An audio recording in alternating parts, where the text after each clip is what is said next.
কেন এই যুগে জ্ঞান ছাড়া চলা যাবে না। এই যুগটা অজ্ঞ থেকে চলার যুগ নয়, জ্ঞান অর্জন করতেই হবে। আর এই জ্ঞান অর্জন শুধু এককেন্দ্রিক করলে চলবে না, আপনাকে বহুমুখী শিক্ষায় শিক্ষিত হতেই হবে। অন্যথায় আপনি ওই যে বললাম আল্লাহর নূর, যেটা দিয়ে আপনি এখন বিশ্বকে দেখবেন, এটা অর্জন করতে পারবেন না। আরেকটা কথা বলে রাখি, অনেক ডিগ্রি সার্টিফিকেট অর্জন করার পরেও যদি মনের মধ্যে হিংসা আর অহংকার আর গীবত তহমতের সংস্কৃতি না যায়, ওই নোংরা কলবেও আল্লাহর নূর নাজিল হয় না। কথা বুঝাতে পারছি না? অনেক ডিগ্রি সার্টিফিকেট অর্জন করেছেন, তো মনের মধ্য থেকে এখনো হিংসাই যায় নাই, এখনো গীবত তহমতের সমালোচনার সংস্কৃতিই বর্জন করতে পারেন নাই, এখনো খোলা মনে সবাইকে ভাই মনে করতে পারছেন না। সংকীর্ণ মন, একটা ছোট মন নিয়ে ছোট লোকের মতো আপনি চলাফেরা করেন, এই মন নিয়ে চললে আল্লাহর নূর নাজিল হবে না। আল্লাহর নূর পেতে হলে মনটা প্রশস্ত হতে হবে, নিরহংকার পূর্ণ হতে হবে, কারো প্রতি হিংসা নাই, কারো প্রতি বিদ্বেষ নাই, কেউ আমার শত্রু না, মুসলিম ভাইরা সবাই আমার ভাই। উদার একটা যখন মন মানসিকতা থাকবে, নিরহংকার পূর্ণ মন থাকবে, জ্ঞান অনুযায়ী আমল হবে, সেজদায় কান্নাকাটি করবেন, আল্লাহর নূর চলে আসবে ইনশাআল্লাহ। আর এগুলো আসলে এখনকার সায়েন্স দিয়ে আমি ব্যাখ্যা করতে পারবো না, এগুলো আধ্যাত্মিক কথাবার্তা। আমাদের বাহ্যিক এই জগতের বাইরেও কিন্তু একটা জগৎ আছে, আমি মনে হয় বুঝাতে পারছি না। বারাকা, আল্লাহ পাকের বরকত কি দেখেছেন কখনো চোখ দিয়ে? আল্লাহ পাকের বরকত বলে একটা কথা আছে না? আছে না? আচ্ছা, বরকত কি জিনিস আপনি কি চোখে দেখতে পারেন? এমন একজন সালাফের কথা পড়লাম, যিনি 40 বছর বেঁচে ছিলেন। কত বছর?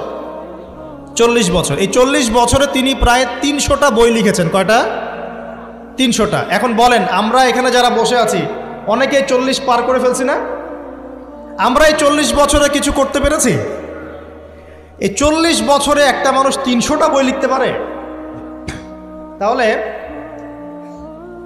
আমরা বুঝতে পারছি যে তাদের সময়ের যে বরকত আর আমাদের হায়াতের বরকত এক না।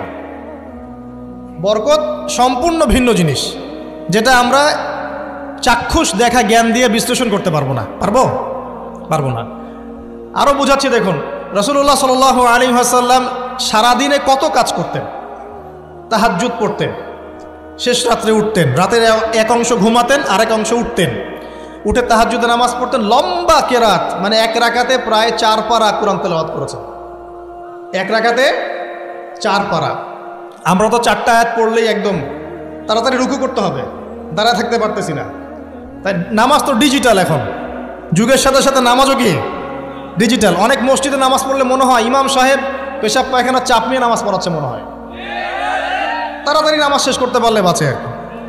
আবার দেখা যায় মাঝে মাঝে যে নামাজ মানুষ পড়াচ্ছে, পড়তেছে না, মানে নামাজ পড়ানোর দায়িত্ব সে পালন করছে, নামাজ নিজে পড়তেছে না। তো এই ডিজিটাল নামাজ না, নবী সাল্লাল্লাহু আলাইহি ওয়াসাল্লাম এক রাকাতে 4 পারা কোরআন তেলাওয়াত করেছেন, প্রায় 4.5 পারা তাহাজ্জুদের নামাজে। তখনই তো গিয়ে পা ফুলবে।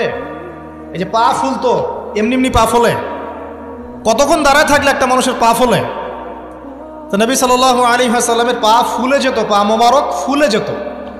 লম্বা সালাত পড়তেন, সালাতের পরে আবার কিছুক্ষণ ডান কাতে শুয়ে থাকতেন সুন্নত পড়ে। বেলাল রাদিয়াল্লাহু আনহু এসে ডাক দিতেন, তিনি গিয়ে মসজিদে নববীতে নামাজ পড়াতেন।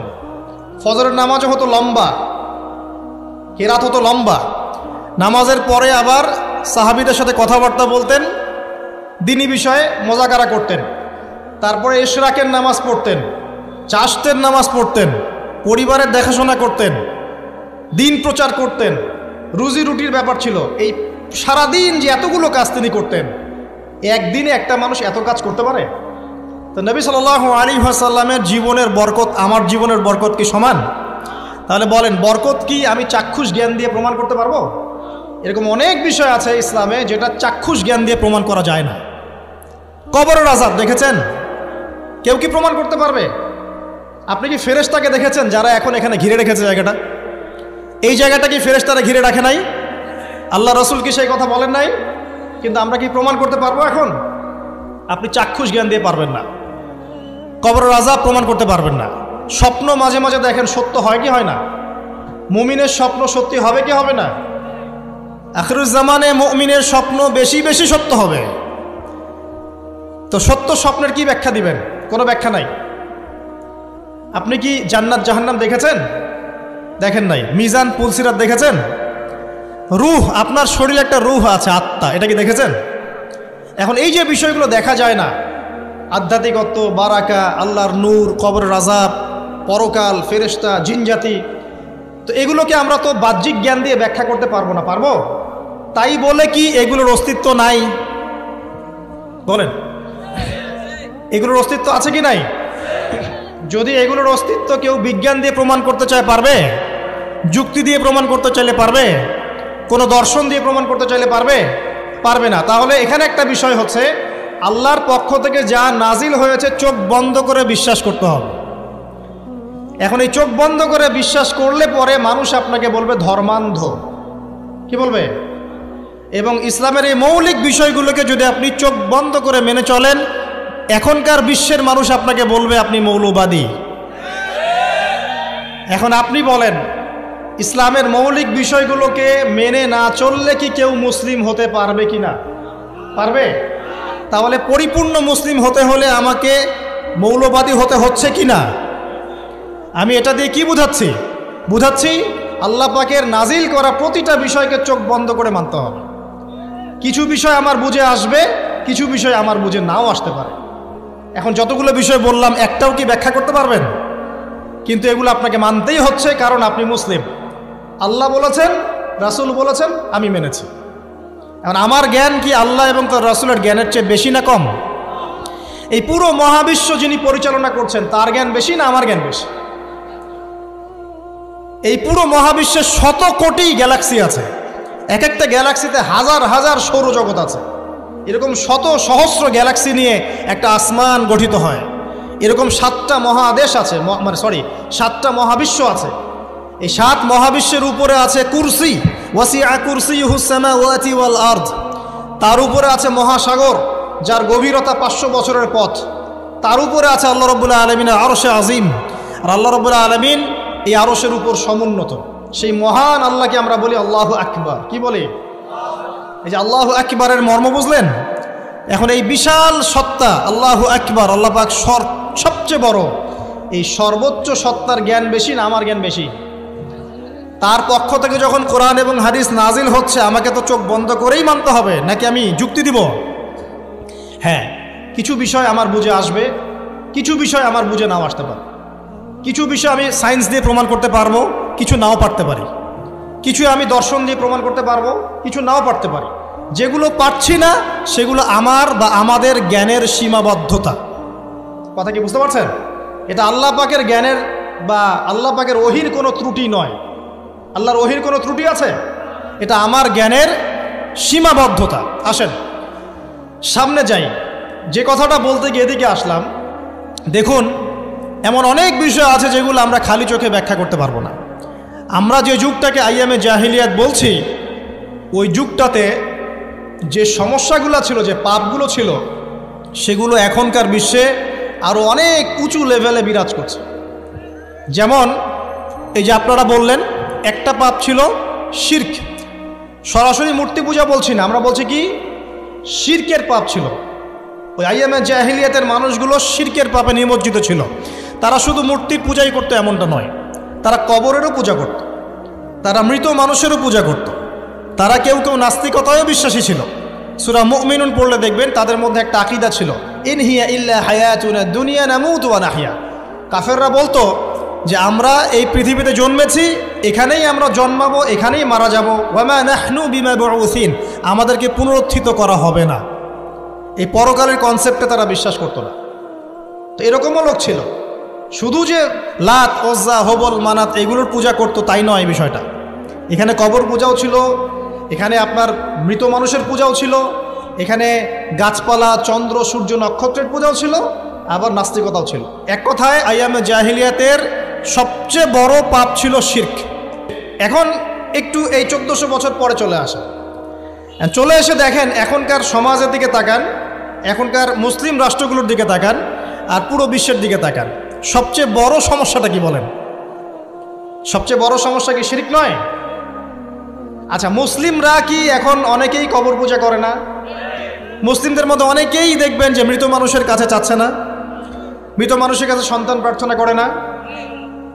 ওই যে ওখানে গিয়ে নজর মান্নত করছে না যে মৃত মানুষকে সন্তুষ্ট করলে আমার ভালো হবে, না হলে আমার কোনো ক্ষতি হয়ে যাবে, এটা মানুষ করছে না? মুসলিমদের মধ্যে বহু মানুষ আল্লাহর হালালকে হারাম করছে না, আল্লাহর হারামকে হালাল করে নিচ্ছে না, এটাও কিন্তু শিরক। আপনি কি জানেন যে আল্লাহর হালালকে হারাম করলে শিরক হয়? আল্লাহর হারামকে হালাল করলে শিরক হয়? সুদ হালাল না হারাম? না, সুদ তো ফরজ। সুদ হালাল না হারাম? সুদ তো এখনকার বিশ্বে ফরজ। সুদ ছাড়া এই বিশ্ব চলবে না। আপনি ঠিক বলছেন, কিন্তু সুদ ছাড়া এই বিশ্ব চলে না। যে কোনো কিছু করতে গেলে সুদ লাগে।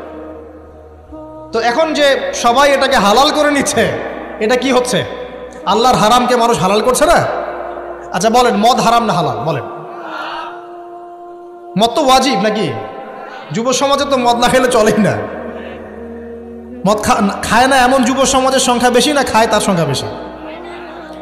কয়টা ছেলে আছে স্মোক করে না? বলেন, কয়টা ছেলে দেখাতে পারবেন যারা স্মোক করে না? এখানে কারা কারা স্মোক করেন না? মাশাআল্লাহ, আলহামদুলিল্লাহ, মাশাআল্লাহ।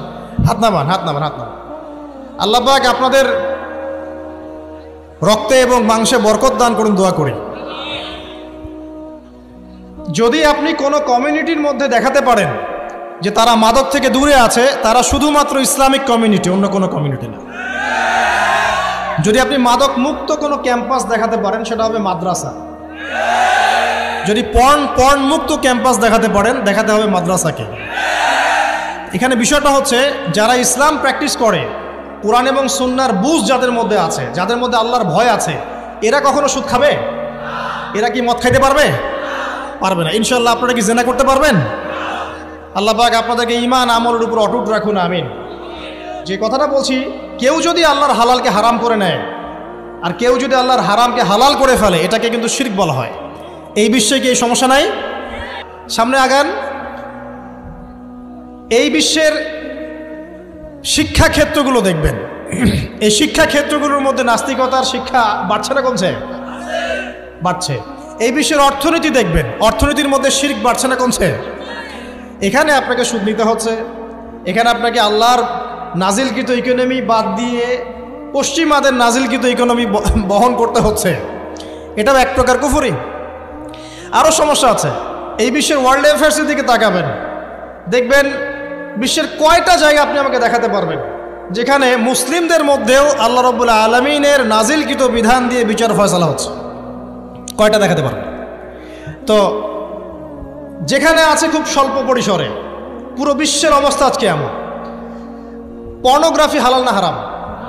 পশ্চিমা সংস্কৃতির মধ্য দিয়ে এটা সারা বিশ্বে ছড়িয়ে দেওয়া হয়েছে। মানুষ এখন এটাকে available part of our life এটা মনে করছে, আর কি common part of our life. পর্দা হালাল না হারাম? বলেন, পর্দা না করাটা হারাম না হালাল? আচ্ছা, এখন দেখেন, মিডিয়া বলেন, প্রিন্ট মিডিয়া বলেন, ইলেকট্রনিক মিডিয়া বলেন, বিভিন্ন প্রযুক্তিগত উন্নয়নের মধ্য দিয়ে নগ্নতাকে প্রমোট করা হচ্ছে কি হচ্ছে না? বলেন, হচ্ছে কি হচ্ছে না? এখন কি কাপড় খোলার দিকে মানুষ বেশি আগ্রহী না পরার দিকে? দেখবেন ইসলামের বুঝ যাদের মধ্যে নাই, এরা কাপড় খুলতে যাচ্ছে এখন। আর আমি আপনাদেরকে বলি, আগের লেকচারগুলোতেও বলেছি, এই পুরো মহাবিশ্বে আমাদের বাবা আর মা আদম এবং হাওয়া আলাইহিস সালাম, তাদের গা থেকে পোশাকটা খুলে ফেলেছিল কে জানেন? কে? ইবলিস। যখনই তারা গাছের কাছে গেলেন, তখন কি হলো? ফালাম্মা যাকাশ শাজারা বাদাত লাহুমা সাওয়াতিহিমা। যখনই তারা গাছের কাছে গেলেন, তাদের কাপড় খুলে পড়ে গেল। তাহলে পুরো মহাবিশ্বে আমাদের পিতামাতাকে নগ্ন করে দিয়েছে কে?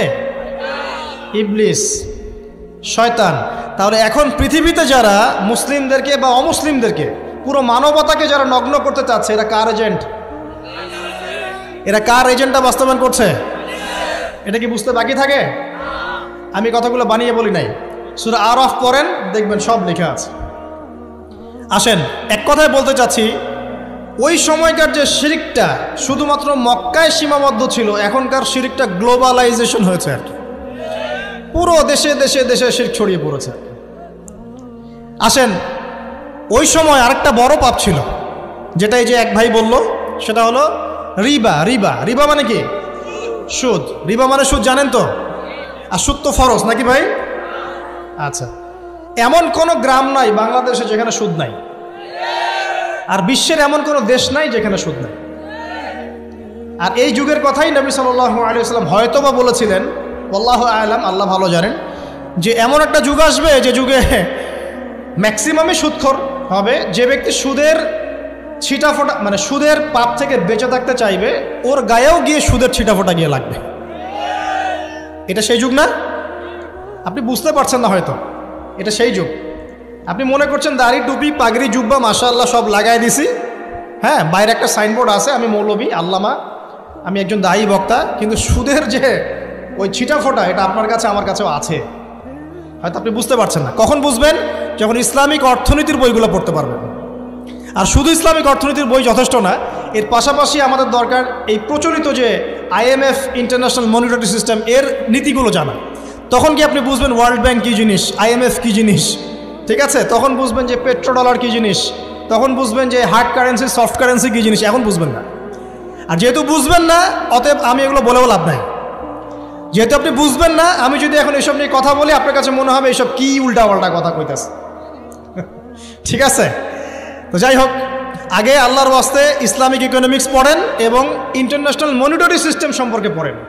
প্রত্যেক স্টেটের প্রধান যারা আছেন তারা জানেন যে ওয়ার্ল্ড ব্যাংক কী জিনিস, তারা জানেন IMF কী জিনিস।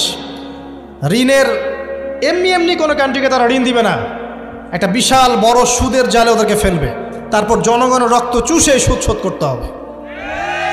আর যারা পারবে না, ওরা যে শ্রীলঙ্কার মতো দেউলিয়া হয়ে যাবে। ও কেন দেউলিয়া হয়ে গেছে? বিকজ ও ঋণ শোধ করতে পারছে না, বাস দেউলিয়া। তো যাই হোক, পড়াশোনা করেন। আমি একজন স্কলারের নাম বলে দেই, এক লেকচারে তো সব বলে দেওয়া সম্ভব না। সম্ভব? আমি রাস্তা দেখাচ্ছি আপনাদেরকে।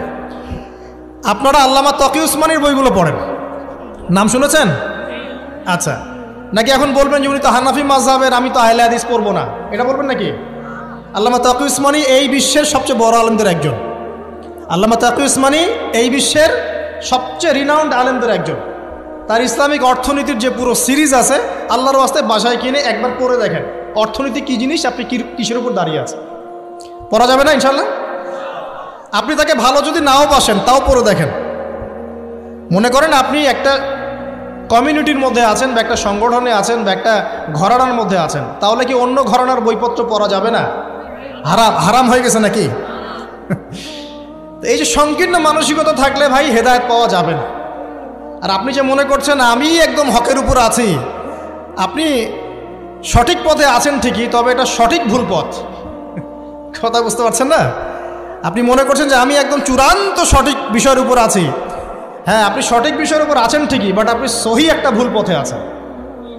এটা বুঝবেন পরে, যখন জ্ঞানের পরিধি বাড়তে থাকবে তখন বুঝবেন যে সহি পথ কোনটা, সহি ভুল পথ কোনটা। মুসলিমদের মধ্যে ফাটল সৃষ্টি করে জান্নাতে যাওয়া যায় না? যায়? পুরো মুসলিমরা একটা উম্মাহ, এবং যারাই মুসলিম উম্মার মধ্যে ফাটল সৃষ্টি করতে চায় এরা উম্মার বন্ধু নয়, শত্রু। মুসলিম উম্মার মধ্যে কোনো ফাটল সৃষ্টি করবেন না। সবার মাঝখানেই হৃদ্যতা ভালোবাসার বন্ধন থাকবে। যদি বিভিন্ন ধর্মের মানুষ একসাথে বসবাস করতে পারে একটা দেশে, তাহলে বিভিন্ন তরিকা এবং মাযহাবের মানুষও একসাথে থাকতে পারবে একটা দেশে ইনশাআল্লাহ। আমরা আমাদের মাঝে ইখতিলাফি বিষয় থাকতে পারে, কিন্তু দিন শেষে আমরা সবাই মুসলিম ইনশাআল্লাহ। দিন শেষে ইসলামের জন্য দাঁড়াতে হলে দল মত মাযহাব তরিকা নির্বিশেষে সবাই একসাথে দাঁড়াবে ইনশাআল্লাহ। আল্লাহ পাক আমাদের হৃদয়টাকে প্রশস্ত করুন, আমিন। প্রিয় মা ও বোনেরা, পর্দা ছাড়বেন না। আপনাদের জন্য 4টা কাজ: স্বামীর আনুগত্য করা, লজ্জাস্থানের হেফাজত করা, আপনার 5 ওয়াক্ত সালাত ঠিকঠাক মতো আদায় করা, এবং রমজান মাসে সাওম রাখা। নবীজি বলেছেন সাল্লাল্লাহু আলাইহি ওয়াসাল্লাম, জান্নাতের যে কোনো দরজা দিয়ে ইচ্ছা আপনি প্রবেশ করতে পারবেন। আপনার জন্য সহজ।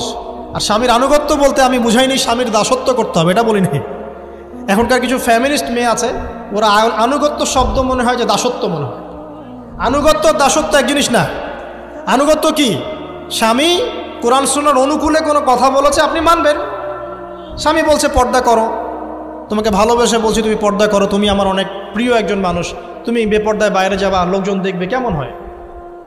ঠিক আছে, তোমাকে তো আমিই বিয়ে করেছি, তুমি আমার মানুষ, তোমাকে দেখবে কেন?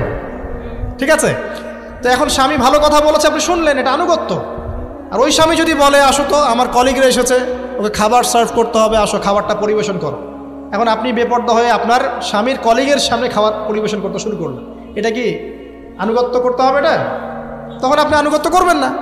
সিম্পল, কোরআন সুন্নাহর অনুগত কাজে আপনি স্বামীর আনুগত্য করবেন, বিপরীতে গেলে আপনি করবেন না।